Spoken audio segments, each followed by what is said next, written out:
चलो class 9th start करते हैं आपका ग्रेविटेशन चैप्टर। बच्चों पूरे जोश के साथ आया हूँ ग्रेविटेशन आपको एक्सप्लेन और एक्सप्रेस करने के लिए।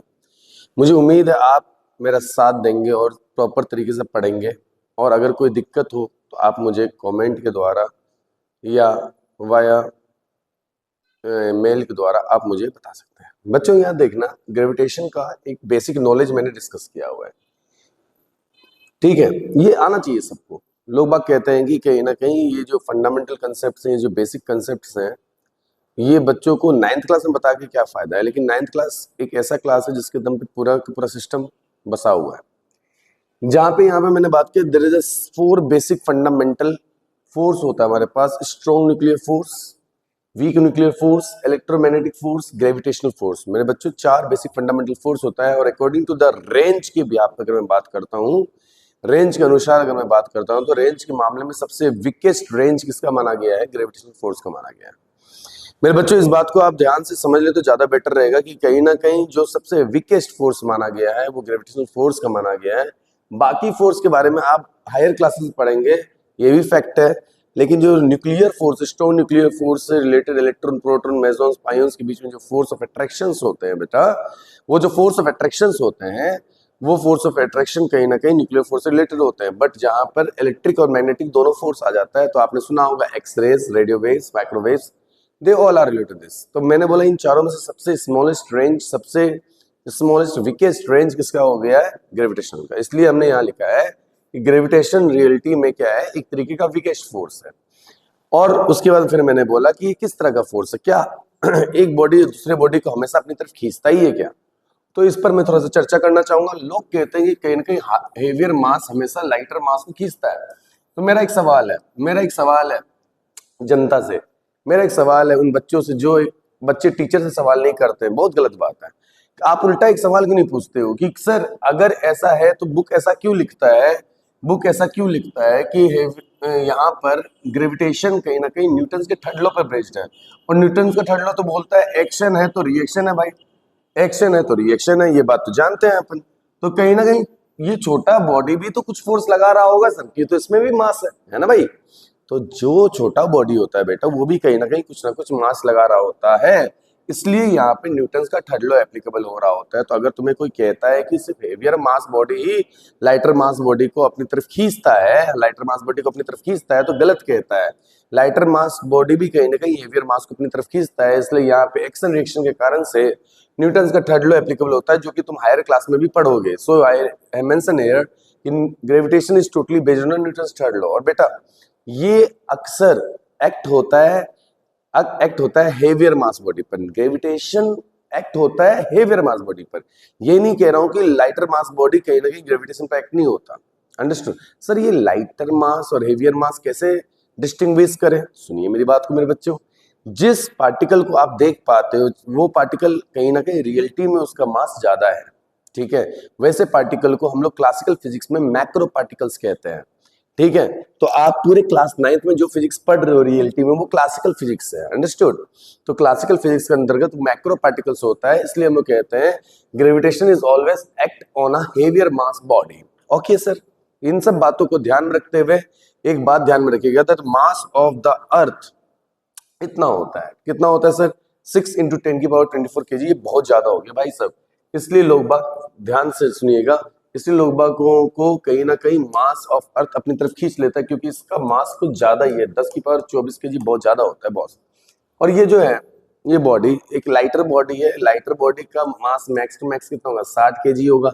ये भाई 6 × 10⁻24 kg कुछ ज्यादा ही मास है, ठीक है। इस कारण से लाइटर मास बॉडी को इसको बहुत ही जल्दी अपनी तरफ खींचने का दम रखता है। तुम भी इससे ज्यादा मास बना लो, हो जाएगा बात। अब मैं आया था आपको प्रूफ समझाने के लिए। तो one of the famous proof in this chapter, the first topic that is the Newton's law of gravitation पे बेस्ड है।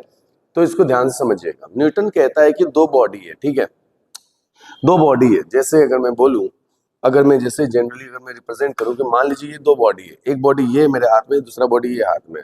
एक बॉडी दूसरे बॉडी को अपनी तरफ खींच रहा है, एक बॉडी दूसरे बॉडी अपनी तरफ को खींच रहा है। जनरली अगर मैं कह रहा हूँ ये अपनी तरफ खींच रहा है, तो ऑब्वियस है ये यहाँ पे अट्रैक्टिव फोर्स एक्ट होता है, एक दूसरे को खींचता है। मतलब ग्रेविटेशनल फोर्स एक अट्रैक्टिव फोर्स है, पहली बात तो ये। तो डिपेंड करता है मासेस पर, दोनों के मासेस पर डिपेंड करता है, पहली बात। दूसरी बात ये है कि कहीं ना कहीं इन दोनों के बीच का डिस्टेंस पे भी डिपेंड करता है कि अगर ये डिस्टेंस इतना है, अगर ये डिस्टेंस इतना है, अगर ये डिस्टेंस ज्यादा होगा, जितना ज्यादा डिस्टेंस होगा उतना ग्रेविटेशनल फोर्स कम हो जाएगा, इसलिए डिस्टेंस पे भी डिपेंड करता है। According to this whole conclusion can I say like that कि force is directly proportional to the product of the two masses and inversely proportional to the square of the distance between them. Is it clear? जब ये chapter के सारे data खत्म हो जाएंगे, data खत्म होने का मतलब सारे प्रूफ खत्म हो जाएंगे, तो मैं आप लोगों के लिए वन शॉट वीडियो भी बनाऊंगा ताकि फाइनल एग्जाम में आपको डर ही ना लगे। तैयार रहिएगा इस चीज के लिए। इन सब चीजों को समझने के बाद में इक्वेशन को रिलेट किया जाता है। F is directly proportional to m1 into m2 by r square. Proportionality हटते ही कांस्टेंट आता है, जो कांस्टेंट का बहुत बड़ा महत्व है, that is called the capital जी। इस कैपिटल जी को हम लोग कहते हैं universal gravitational force. Universal gravitational force बोलना नहीं, यूनिवर्सल ग्रेविटेशनल फोर्स जिसकी वैल्यू होती है 6.67 into 10 की पावर -11। बोलना नहीं बेटा, 6.67 into 10 की पावर -11, जो मैंने ऑलरेडी लिखा हुआ है, जिसका यूनिट होता है newton metre square kg-2। Exam से पूछ लेता है कि कैलकुलेट करो, क्या कैलकुलेट करें करो, कैलकुलेट करो unit of capital G, calculate करो यूनिट ऑफ कैपिटल जी। तो यूनिट ऑफ कैपिटल जी को कैलकुलेट करने का बेसिक फंडामेंटल है F equal to G m1 into m2 upon r square. जो बच्चा सच में 9th में देख रहा है मुझे, तो इसमें से जी कैलकुलेट अगर करना है तो एफ आर स्क्वायर उधर जाएगा, m1 m2 इसके नीचे जाएगा। देखो ना, f अपॉन 1 है और ये है क्या, जी m1 into m2 upon r square. Simple है। ये मैथ्स इसलिए सिखा रहा हूँ कि जब मैं ऑफलाइन क्लास लेता हूँ तो कुछ बच्चे ऐसे होते हैं कि जी और इधर उधर नहीं कर पा रहे हैं, तो कहीं ना कहीं उसकी मैथ्स में कमी आ रही है। ठीक है, तो ये जी है जो है ये निकालना है, तो ये आर स्क्वायर उधर जाएगा और m1 m2 इसके नीचे आएगा, डिनोमिनेटर में आएगा।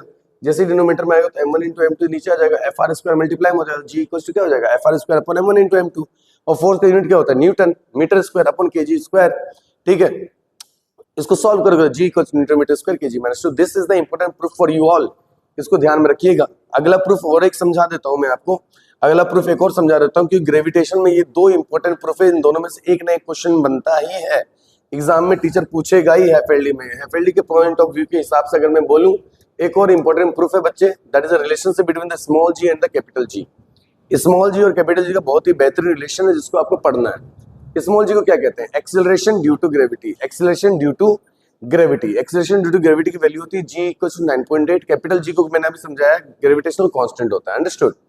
अब मान लो कोई अर्थ है, अर्थ एक जनरली प्लेनेट भी आप समझ लीजिए, और ये समझ लीजिए इस पर एक मास बॉडी है, अंडरस्टूड। और मास बॉडी को नीचे की तरफ अगर फोर्स एक्ट कर रहा है तो हम लोग कहते हैं ग्रेविटी।